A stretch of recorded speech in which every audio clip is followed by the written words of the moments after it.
इस विषय में। प्रभु जी, माता पिता बेटे बेटियों को, खासकर बेटों को बचपन से लेकर युवावस्था तक क्या कैसे शिक्षित करें कि वो अपना नशा मुक्ति के बिना सुखी दाम्पत्य जीवन लीड कर सके? नशा मुक्ति के बिना, बिना नशे के, जो हाँ बिना नशे के, बिना नशे के सुखी दाम्पत्य। हाँ पहले इसमें बात यह है ना कि माता पिता को अगर शास्त्रों का ज्ञान नहीं है, माता पिता स्वयं सत्संगी नहीं है, माता पिता स्वयं धर्म से नहीं चलते, माता पिता कभी भजन नहीं करते, अब वो बेटों का सुधार क्या करेंगे? माता पिता बालकहीं बुलावे, उदर भरे सोई जतन सिखावे। अब वो यही सिखाएंगे ना कैसे रुपया कमाना है, कैसे क्या मनमानी आचरण करने हैं। अब उनको खुद धर्म का ज्ञान नहीं तो कैसे? जो धर्मात्मा माता पिता हैं, जो शास्त्र का स्वाध्याय किए हैं या संतों का संग किए हैं, वो अपने बालकों को भगवत शिक्षा देना प्रारंभ कर देते हैं। ए सुनो, सुबह उठो, पहले धरती के चरण छो और हमारे चरण छो, पापा के चरण छो। बच्चे को शिक्षा दी जाती है और इसके बाद थोड़ी देर नाम जा, स्नान करके आ, नाम जप कर, संयम से रहने की शिक्षा, भगवत आचरण शिक्षा जो हमारे अंदर है वही हम सिखा सकते हैं ना। फिर वही बच्चे आगे जाकर के धर्मात्मा बनते हैं, वही भक्त बनते हैं, वही राष्ट्र भक्त बनते हैं। लेकिन आजकल हम बच्चों को कम दोष देते हैं, माता पिता को ज्यादा दोष देते हैं क्योंकि आपकी सावधानियां खुद खत्म हो चुकी है। आपको खुद पता नहीं है कि हमारी जीवन शैली कैसी होनी चाहिए, उसका प्रभाव बच्चों पर पड़ रहा है। आप थप्पड़ पे थप्पड़ अपनी पत्नी को मार रहे हैं, वो आपको कटुवचन कह रही, छोटा बच्चा खड़े खड़े रो रहा है, वो जानते हो क्या करेगी? जब आप बूढ़े होंगे ना तो वही लीला आपके साथ होगी, वही बर्ताव आपके साथ होगा। आजकल बहुत बड़ा विचित्र स्वरूप बनता चला जा रहा है कि बच्चे जवान माता पिता से पोषित होकर धन संपत्ति का अपहरण करके उनको निकाल देते हैं। बहुत श्रद्धा करी तो वृद्धाश्रम या अनाथालय में समर्पित कर देते हैं। कहीं ना कहीं माता पिता की शिक्षा का ही उसको फल मिल रहा है। माता पिता ने उनको सही शिक्षा नहीं दी। पूरा हम बच्चों पर ही दोष नहीं मढ़ते हैं, जैसे हमारे आचरण होते हैं उसका प्रभाव हमारे बच्चों पर पड़ता है, पक्का कहते हैं। हम कई बार एकांतिक में भी कह चुके हैं। एक बहुत बड़ी नौटंकी सुल्ताना डाकू की देखी थी बचपन में। जब उसे अधिकारियों ने पकड़ा और फांसी की सजा दी गई तो उससे पूछा गया तुम्हारी अंतिम इच्छा क्या है? तो उसने कहा मेरी मां से मिला दो। मां लाई गई। कहा बेटा, सो इसे लपट करके दांत से नाक काट ली थी ऐसे। तो उनका ऐसा क्यों किया? अधिकारियों ने पूछा। बोले पहली दुश्मन ये हमारी है। हम एक पेंसिल चुराई थी और कहा मां ये पेंसिल चुरा के लाया। तो उनका बढ़िया बेटा, लिखने के काम में आएगा।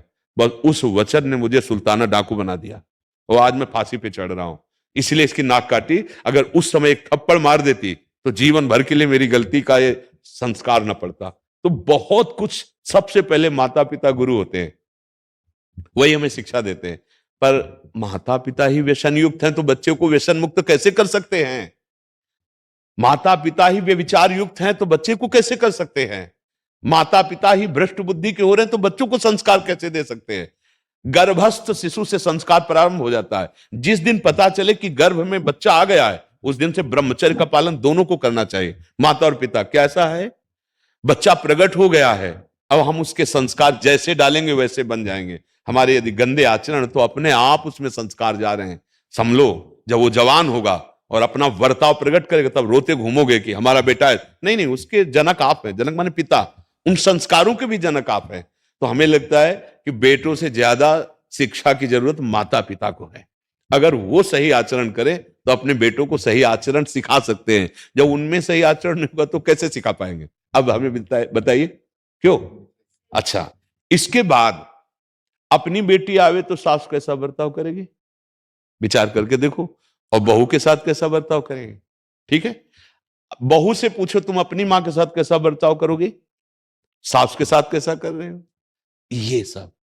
ये जो गृहस्थी के चरित्र हैं ये सब भ्रष्ट होते चले जा रहे हैं। ऐसे कई, आप लोग तो संसार में समाचार सुनते होंगे, आप देखते हैं कि बूढ़ी मां को बेटा मार रहा है, या बूढ़ी सास को बहू पिटाई कर रही है, या सास ससुर पति तीनों मिलकर के बहू की पिटाई कर रहे हैं। ये क्या है? ये राक्षसी बुद्धि कैसे आ गई? बोले भगवान का आश्रय नहीं, सत्संग सुना नहीं, शास्त्र स्वाध्याय नहीं, तो बुद्धि भ्रष्ट तो हो ही जाएगी। भगवान के आश्रय के बिना दैवी हेसा गुणमयी मम माया दुरत्यया, ये दुरत्यय माया है किसी भी तरह कितना भी कमा लो, शांति नहीं मिलने वाली, सुख नहीं मिलने वाला, कुछ भी भोग लो, भगवान का आश्रय ले लो, नाम जप करो, और बड़े बूढ़ों जो माता पिता परिवार, उनकी भगवान मानकर सेवा करो, सच्ची मानना, भगवान प्रसन्न हो जाएंगे। अपनी माँ में भगवान देखो, अपने पिता में भगवान देखो, बुजुर्गों में, बीमार में, पशु पक्षियों में, ऐसे अगर ऐसी दया की भावना आ गई, भगवान प्रसन्न हो जाएंगे। पर हम लोग विपरीत दिशा की तरफ जा रहे हैं, भोले भाले पशुओं का वध करके उनको रांधते खाते हैं, बड़े आदमी बन, खूब रुपया है ना, मनमानी पैसे के बल पर व्यभिचार करते हैं, मनमानी व्यसन करते हैं। कर लो, 4 दिन है, इस खेती में जो बोओगे वही काटना पड़ेगा, बबूल बोओगे तो कांटा मिलेंगे, आम बोओगे तो मीठा रसदार फल मिलेगा। तो ये कर्म है, अवश्य में भोक्तव्यम कृतम कर्म शुभाशुभम। अगर हम किसी को भी समझाना चाहते तो पहले हमें समझना होगा। अगर हम केवल कोरा उपदेश करें प्रभु, तो यहां का जो तांडव होगा काम क्रोध का, वो 4 दिन के बाद बाहर आ जाएगा, अपने आप चल। उपदेश तभी लागू होते हैं जब स्वयं में वो स्थिति हो, स्वयं में वो आचरण हो। हम बच्चों को बनाना चाहें बहुत अच्छे, और हमारे आचरण अच्छे नहीं तो नहीं बना सकते। एक बार किसी संत के पास एक माई अपने बालक को लाई, मैंने बहुत बार समझाया, बाबा ये गुड़ नहीं छोड़ता, गुड़ खाएगा तो इसके दांत में कीड़े पड़ जाएंगे, बाबा आप कह दो तो मान जाएगा। बाबा ने कहा 1 सप्ताह बाद आना। 1 सप्ताह बाद आए, उसको कहा बेटा तुम गुड़ मत खाया करो, गुड़ खाओगे पेट में कीड़ा हो जाएंगे, दांत में कीड़ा हो जाएंगे, ठीक है नहीं खाना? उन्होंने कहा जी बाबा। बोले बाबा 1 हफ्ता के बाद क्यों कहा, आप उसी दिन क्यों नहीं समझ? बोले मैं गुड़ खाता था इसलिए, 1 हफ्ता हुए मैंने गुड़ छोड़ दिया तब उसको उपदेश। तो हम अगर किसी को सुधारना चाहते हैं तो हमें पहले सुधरना होगा। नहीं, आप लड़खड़ाते हुए शराब पीकर घर में घुसो और बेटा को सोचो कि वो व्यसन मुक्त हो, कदापि नहीं हो सकता। आप मनमानी दृश्य देखो, आप मनमानी आचरण करो, और बेटे को चाहो कि साधुता, कदापि नहीं हो सकता। आपके आचरण का प्रभाव पड़ता है। समझ पा रहे हैं आप?